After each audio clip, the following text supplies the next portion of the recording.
Salut à tous, j'espère que vous allez bien et on se retrouve aujourd'hui pour la traditionnelle vidéo d'avant-match à enjeu. Bienvenue. La Ligue des Champions est déjà de retour et pas de n'importe quelle manière puisqu'il y a une revanche à prendre. En effet, le PSG affronte Manchester United, je ne refais pas l'histoire, vous savez tous pourquoi les massacrer est une obligation. Et comme d'habitude, de notre côté on se retrouve pour le 11 que j'alignerai pour ce match, c'est parti. Avant de commencer, passons par la case dispositif, même si ça ne veut pas dire grand chose, vendredi le PSG a joué en 4-3-3. Je conserve ce système pour la Ligue des Champions, mais aussi et surtout pour concrétiser un mercato qui va prendre tout son sens plus tard dans la vidéo. Allez, on démarre avec Keylor Navas, rien à dire ici, on attend une grosse prestation s'il est sollicité, comme d'habitude, rien ne bouge. À droite de la défense, Florenzi doit concrétiser son super début de saison. C'est le moment de traduire tout ce qu'on a vu jusque-là, c'est-à-dire les bons centres qui changent la vie, la justesse technique et bien évidemment l'état d'esprit irréprochable qui se traduit par des efforts incessants. Maintenant, oui, Florenzi est une satisfaction pour le moment, mais j'ai envie de dire que même si oui, ça fait bizarre de voir des centres réussis au PSG par exemple, rien n'est surprenant vis-à-vis de Florenzi. Centré, il sait le faire depuis longtemps, il a étalé toutes ses qualités. Mais comme tout le monde, il n'est pas parfait, on sait qu'il a des limites et qu'elles sont défensives. C'est un latéral plus offensif que défensif et qui serait très à l'aise dans un rôle de piston par exemple. Jusqu'ici, il n'était absolument pas en danger défensivement. Mardi soir, on espère la confirmation du niveau affiché depuis son arrivée, mais aussi et surtout, espérons ne pas retrouver ses limites avec la pression d'un adversaire qui se livre et qui devrait nous mettre en danger, à l'inverse des équipes en Ligue 1. À gauche de la défense, Bernat est absent, Kurzawa n'a pas joué depuis son rouge contre Marseille, Diallo me semble être l'option la plus viable, mais pas pour Tourelle visiblement, et enfin, il y a Bakker qui progresse. Oui, en juillet, il était mauvais, on se demandait ce qu'il faisait là et pourquoi on l'avait recruté. 3 mois après, dire qu'il n'a pas progressé serait la définition même de la mauvaise foi. Personnellement, cette progression, je la situerais au niveau mental. Le constat est simple, je pense tout simplement qu'il a pris en confiance. Il n'est plus timoré et ose beaucoup plus. Pour le moment, ça paye. On peut aussi noter une progression technique mais qui reste liée au fait qu'il se soit libéré mentalement.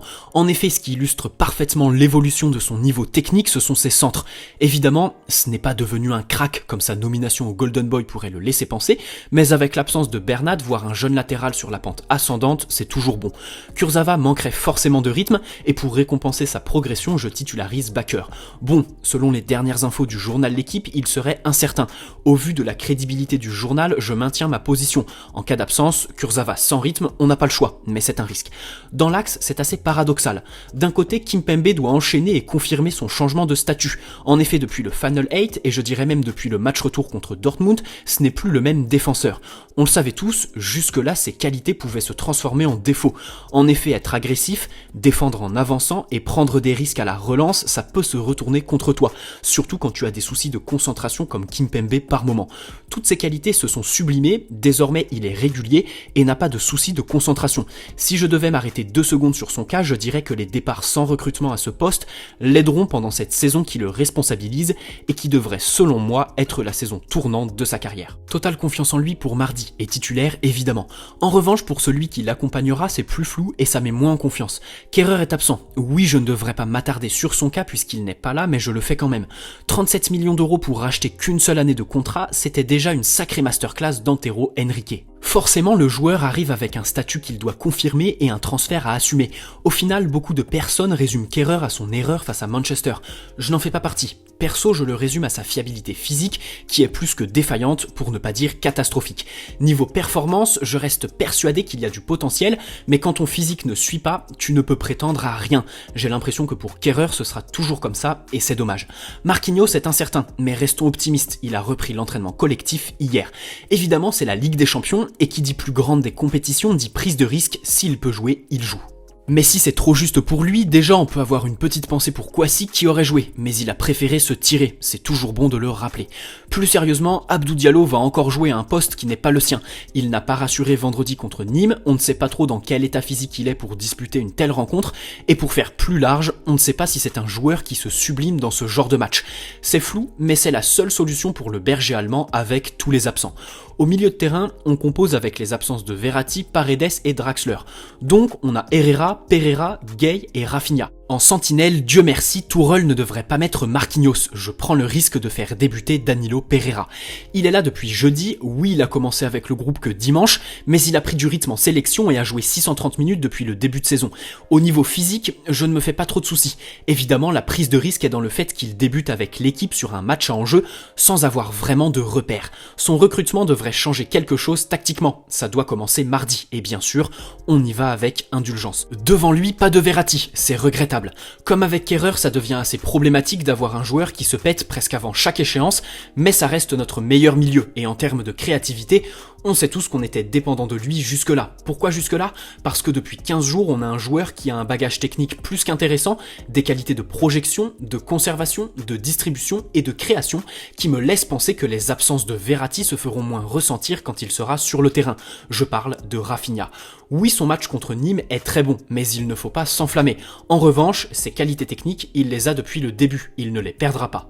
Et c'est d'ailleurs ici que Leonardo gère bien son coup. On sait tous qu'un joueur qui n'est pas au niveau techniquement ne réussira jamais à s'imposer dans le groupe du PSG.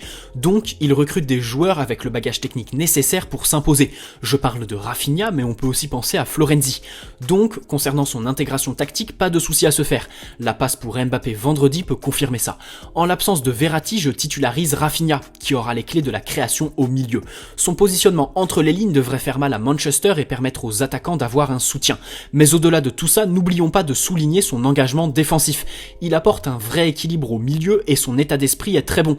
Premier test pour lui mardi, et on peut dire qu'il a quelque chose à jouer dans la hiérarchie du milieu. Ça passe par une bonne prestation contre Manchester United. À ses côtés comme en attaque, j'aimerais bien concrétiser ce qu'on a vu pendant le Final 8, parce qu'il ne faut pas négliger et jeter tout ce qui a été accompli à Lisbonne. Et c'est dans cette optique que je titularise Ander Herrera contre son ancien club.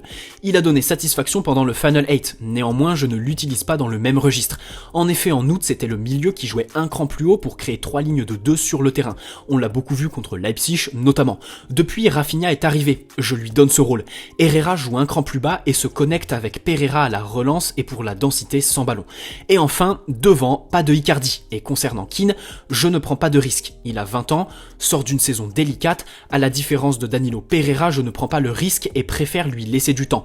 Et d'un autre côté, à la différence de Danilo, je ne le titularise pas parce qu'il y a d'autres solutions, comme Neymar en faux neuf. Ce joueur est incroyable, peut-être le deuxième meilleur joueur du monde actuellement, si ce n'est le meilleur. Il est capable de jouer partout, ça tout le monde le sait, et pendant le Final 8, ses performances en tant que faux neuf étaient incroyables. Il manquait juste la lucidité face au but.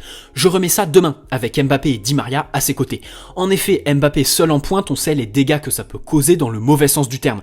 Neymar qui aspire les centraux pour créer de l'espace sur le côté pour Mbappé, c'est une animation simple, mais qui devrait bien fonctionner s'ils sont dans un bon jour et ne croquent pas.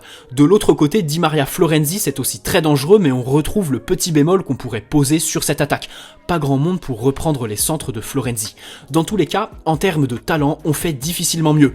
Il faut traduire ça par de l'altruisme, de la simplicité dans le jeu et des efforts pour ne pas retrouver le PSG mauvais dans les grands matchs parce que coupé en deux. Pour résumer, retour au 4-3-3 avec Danilo en sentinelle, Herrera et Rafinha devant lui, une attaque Neymar, Mbappé, Di Maria et une défense à 4 qui reste l'inconnu de ce match, avec une charnière Diallo-Kimpembe assez inédite, Bakker qui mérite de concrétiser ses derniers mois et Florenzi qui doit faire ce qu'il fait depuis son arrivée mais dans la plus grande des compétitions cette fois. Voilà, j'espère que cette vidéo vous aura plu, si c'est le cas n'hésitez pas à poser un like et vous abonner si ce n'est pas déjà fait. Vous pouvez aussi me suivre sur mon Instagram et sur Twitter, tout est en description. Bonne soirée à tous, allez Paris, ciao.